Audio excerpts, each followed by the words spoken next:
जय बाबा रामदेव जी महाराज। स्वागत है आपका इस चैनल पर, जहां हम बाबा रामदेव के जीवन से जुड़ी अनेक कथाओं व पर्चों का जिक्र करते हैं व उनकी कथा सुनते हैं। आपने इस चैनल पर साखी प्रमाण पहले भी सुना होगा। आज हम इस चैनल पर बाबा रामदेव का पर्चा नंबर 2 सुनने वाले हैं, जो कि दर्जी और राजा और पुरजनों का पर्चा है। पहले इस पर्चे को हम इस बहुत ही पुरानी किताब के माध्यम से पढ़ेंगे। इसके बाद आपको हिंदी में भी इसका मतलब समझाया जाएगा। इस पर्चे को आप ध्यान से सुने। बाबा रामदेव ने अपने जीवन में अनेकों पर्चे दिए हैं, अनेकों प्रमाण दिए हैं, जिनसे सिद्ध होता है कि वो एक दिव्य शक्ति थे, जिन्होंने जनहित के लिए अनेक कार्य किए हैं। तो आइए शुरू करते हैं इस पर्चे का। गणपति गिरा मनाए कर गुरुवर करु प्रणाम, भक्त जनन सुखदायिनी लीला कथु ललाम।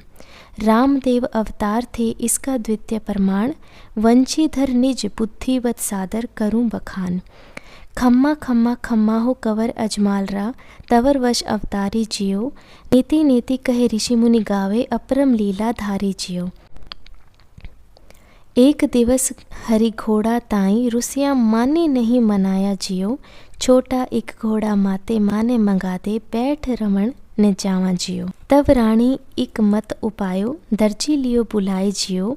घोड़लो एक बना कपड़ा रो, हुकुम दियो फरमाई जियो। सुनत वचन दर्जी भर, आयो घुड़ला दियो बनाए जियो। एक रखो घर भीतर अपने, दूजा महल पहुँचाए जियो। घोड़ा दर्जी बनाए लायो, रानी ने निजर करायो जियो। पाए इनाम खुशी हद दर्जी, अपना घर ने आयो जियो। घोड़ो देख राम दे हरसाया, चढ़ियो दौड़ कर जाई जियो। दी टचकारी दौड़न लाग्यो, यो है अचरज काई जियो। दर्जीड़ो बदमाशी कीनी, अजमल मन बोपाए जियो। भेज सिपाही तुरंत बुलायो, करियो जादू काए जियो। दर्जीड़ो कांपतियो बोलो, दोष ने मारो राई जियो। घोड़ा दो बनाया, इक्सा फरक रत्ती बिनाई जियो। एक घोड़ों में निजर करायो, कुंवर राम दे ताई जियो। दूजो मारो छोर खातिर, धरियो घर में माई जियो। दूजो घोड़ो राव मंगायो, फर्क इनमें कोई नहीं जियो। उलट पुलट कर सब ही देखियो, इनमें कोई जादू नहीं जियो। कहे राम दे बिरम दे से, इस पर बैठो आए जियो। बिरम चढ़त हिसियो घोड़ो, धन धन है सकलाई जियो। दोनों भाई चढ़ घुड़ला अब, सैर करवा नित आए जियो। दुखियारा कारज नित सारे, भक्तारी आस पुरावे जियो। आइए अब बाबा रामदेव जी का दूसरा पर्चा हम हिंदी में सुनते हैं। जिन साधकों को जातकों को ये पर्चा अभी मारवाड़ी में और किताब के लिखे भाषा में समझ नहीं आया, उनके लिए ये पर्चा हिंदी में है, जिसका बखान इस प्रकार से है कि एक बार बाबा रामदेव जी बहुत ज़्यादा नाराज़ हो जाते हैं कि उनके पास कोई भी घोड़ा नहीं है सैर सपाटे के लिए। तो वो जो है इतना नाराज़ हो जाते हैं कि अपनी माँ से जाकर शिकायत करते हैं कि माँ, मेरे लिए भी घोड़ा मंगा दो, जिस पे बैठकर मैं रोज़ यात्रा के लिए जाऊं, रोज़ सैर सपाटा करूं, घूमने निकलूं। अब माँ जो है ये सोचकर परेशान हो जाती है कि छोटा सा बालक है, कहाँ घोड़े पर जाएगा, और अगर अभी घोड़ा मंगा दिया तो कैसे करेगा। तो उनके दिमाग में एक उपाय सोचता है कि क्यों ना एक कपड़े का घोड़ा बनवा दिया जाए। तो वो दर्जी को बुलाती हैं और दर्जी को हुक्म देती हैं कि जाओ, जाकर एक कपड़े का घोड़ा बनाओ रामदेव जी के लिए। वो उड़ना चाहते हैं, उस पर बैठना चाहते हैं, खेलना चाहते हैं। अब ये सुनकर दर्जी जो है मन में खुश होता है और घर जाकर घोड़े बनाने लगता है। अपने घर जाकर 2 घोड़ों का निर्माण करता है।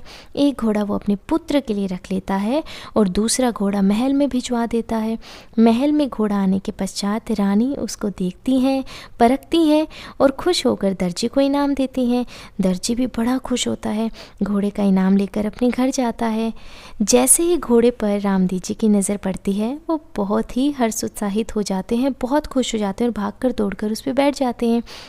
जैसे ही टचकारी देते हैं, घोड़ा उड़ने लगता है और सब जो है हैरान रह जाते हैं। अब हैरानी की तो बात थी ही, क्योंकि बाबा रामदेव जी थे एक दिव्य शक्ति, एक अवतार थे, एक पीर थे, जिनके पास न जाने कितनी ही शक्तियाँ थी। अब उनकी इच्छा के आगे भला किसी की थोड़ी चलती है। अब घोड़ा चाहे काठ का हो चाहे कपड़ा हो, उसको तो उड़ना ही था, उनका आदेश मानना ही था।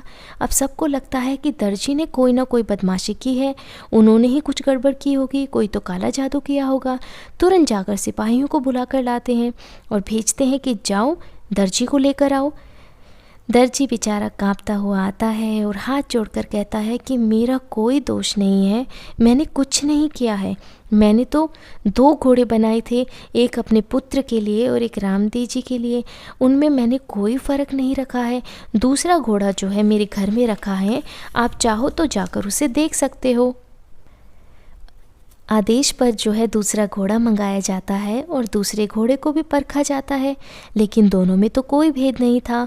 उलट पुलट कर हर तरीके से देखा जाता है कि कहीं कोई जादू टोना तो नहीं है, लेकिन जादू टोना तो क्या होना था, ये तो बाबा रामदेव जी की लीला थी जो होनी ही थी। अब रामदेव जी जो हैं बिरमदेव को इशारा करते हैं कि बैठो इस पर, चलो दोनों भाई चलते हैं। जैसे ही बिरमदेव चढ़ते हैं और हिसियाते हैं, घोड़ा दौड़ने लगता है और अब दोनों भाई घोड़े पर चढ़कर रोज नित्य सैर करते हैं, सपाटा करते हैं और जो है भक्तों के दुख दूर करते हैं और उनको सुख देते हैं। और ये उनका दूसरा प्रमाण है जिससे ये पता चलता है कि बाबा रामदेव कलयुग में एक अवतार थे जिन्होंने न जाने कितनी ही भक्तों की आस पुराई है, कितने ही भक्तों को सुख दिया है। ये आपको कैसा लगा पर्चा मुझे कमेंट्स में ज़रूर बताना। और आपको क्या पहले साखी प्रमाण पर्चा समझ आया है, क्या आपको उसका हिंदी अनुवाद चाहिए, ये ज़रूर आप मुझे कमेंट्स में बता देना। बाबा रामदेव आप सबके कार्य पूरे करें, आप सबके दुख दूर करें। जय राम सा पीर, जय बाबा रामदेव जी महाराज।